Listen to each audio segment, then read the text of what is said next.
CBS News has confirmed independent presidential candidate Robert F. Kennedy Jr. recently reached out to the Harris campaign to talk about a potential cabinet position should the vice president win in November. And even though he's still on the ballot in multiple states, Kennedy had a similar conversation with former President Trump last month as well. So the big question this morning is why?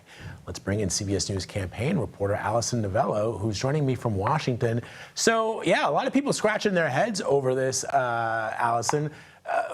On one hand, RFK Jr. is on the campaign trail talking to the American people about why he's the best choice to be president of the United States. And on the other, he's having these backdoor negotiations with both the Trump people and the Harris people about working for them in the cabinet and endorsing them. What's going on?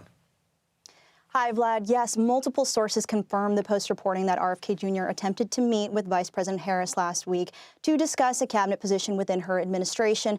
But according to our sources, the Harris campaign expressed zero interest in meeting with a, quote, MAGA-funded fringe candidate. It's important to remember that he did try to meet with Donald Trump back in July during the RNC, or he did, rather, to discuss a unity ticket.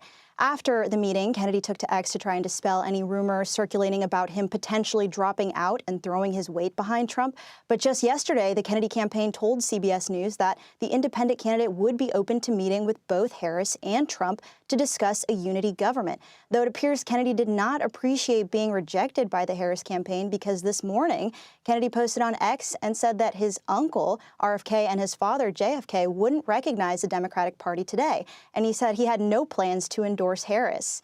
Vlad. Okay, unity government. This isn't the United Kingdom. I guess the question, of course, is, Allison, is there a fear from either campaign, Trump or Harris, that he could siphon votes from either of them? And I guess whose side does it favor if he decides to stay in the race?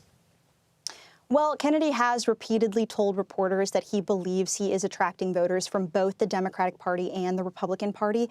After chatting with some of his supporters at his past campaign events prior to President Biden leaving the presidential race, many at the time said they wanted another option. Regardless of Harris stepping in as a Democratic nominee, allies of the Democratic Party are still working to try and keep Kennedy off state ballots. On Monday, a judge ruled to keep Kennedy off the ballot in New York, and currently Kennedy is facing legal challenges in other states such as Nevada, Pennsylvania, Delaware, and Georgia, along with an objection filed in Illinois. So there are still ongoing efforts to slow his ballot access progress, Vlad. Really interesting analysis. Excellent reporting, as always, Allison. Thank you very much for joining us. Appreciate it. Thanks, Vlad.